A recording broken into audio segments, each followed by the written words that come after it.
विधानमंडल के सत्र शुरू होने से पहले भारतीय जनता पार्टी और जदयू के बीच की तल्खियां खुलकर सामने आ गई हैं।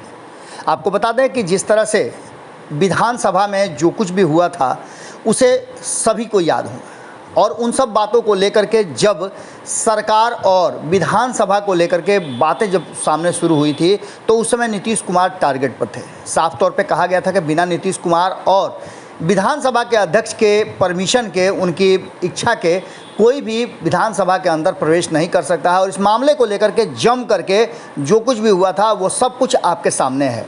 अब एक बार फिर से विधानमंडल की कार्रवाई शुरू होने जा रही है। कल से कार्रवाई है और इस बात को लेकर के मानसून सत्र को लेकर के विपक्ष ने चिट्ठी भी लिखी थी और साफ तौर पे कहा था कि उन्हें डर लगता है विधानसभा में आने के लिए, क्योंकि फिर से अगर उसी तरह की कार्रवाई हो जाएगी और विधायकों के साथ मारपीट किया जाएगा, उन्हें बेइज्जत किया जाएगा, तो ऐसी स्थिति में उनका विधानमंडल और विधानसभा में जाना उचित नहीं होगा। इन सब बातों को लेकर के अचानक से जल्दबाजी में कई फैसले लिए गए।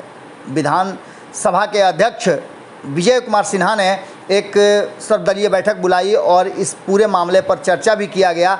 लेकिन इस चर्चा के बाद जो बातें सामने निकल करके आई वो ये थी कि 2 लोगों को निलंबित किया गया। उसके बाद से विपक्ष जो है इस पूरे मामले पर लीपापोती करने का आरोप लगा रहा था। इन सारे मामलों पर पहले तो भारतीय जनता पार्टी के साथ खड़ी थी जदयू, लेकिन अचानक से अब उसके सुर बदल गए हैं।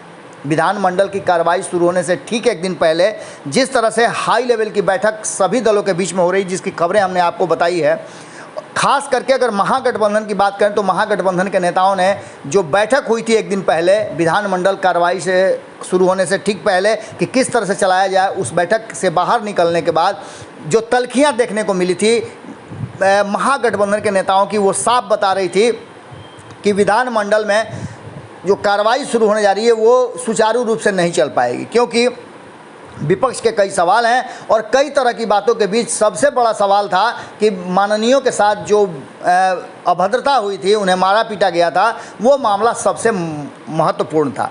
इन सारी बातों को लेकर के अब जबकि जदयू से इस पूरे मामले पर पूछा जा रहा है तो जदयू के तरफ से स्पष्ट जवाब आया कि ये हमारा मामला नहीं है, हमसे जुड़ा नहीं है। इसमें अधिकृत और जो भी मुख्य जिनको फैसला लेना है वो विधान सभा के अध्यक्ष हैं और उन्हीं के द्वारा इस पर पूरा फैसला लिया जाएगा। ये हमारे अधिकार क्षेत्र से बाहर आता है। अब आप समझ सकते हैं कि इस पूरे मामले पर पल्ला झाड़ने के बाद मामला किस तरह से सामने आ सकता है। विधानमंडल के ठीक पहले जदयू के इस स्टैंड ने कहीं ना कहीं भारतीय जनता पार्टी को अकेले कर दिया है और ऐसी स्थिति में आप समझ सकते हैं कि गुस्से में तमतमाए विपक्ष के सामने अगर भारतीय जनता पार्टी अकेले पड़ जाती है तो मामला क्या होगा।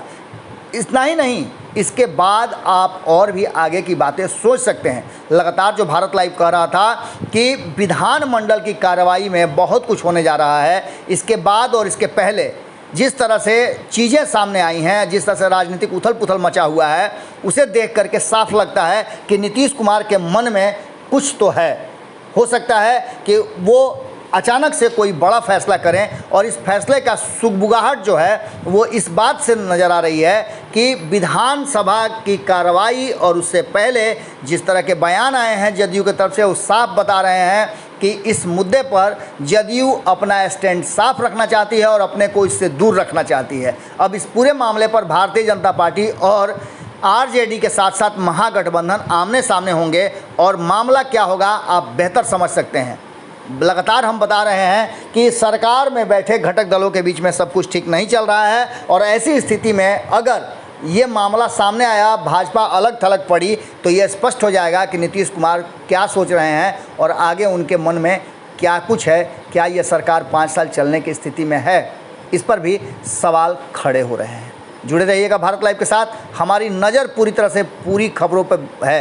हर छोटी बड़ी खबर आप तक पहुंचाने का हमने जो बीड़ा उठाया है उसे पूरा करने में कहीं से पीछे हटने वाले नहीं हैं। अगर ये वीडियो पसंद आई और वह बिहार के राजनीति और बिहारियत से सरोकार रखेनी तो सब्सक्राइब बटन दबा के चैनल के सब्सक्राइब कर ली। ओजे एगो घंटी बा, ओकरा बटन दबा देला से कुल सटीक और मारक खबर रुआ मुफ्त में मिल जाई। अगर रुआ पत्रकारिता के हमनी के नया प्रयोग में सहयोग कर चाहतनी तो ज्वाइन बटन दबा दी। पेटीएम नंबर नोट कर ली 9386 816 700। धन्यवाद।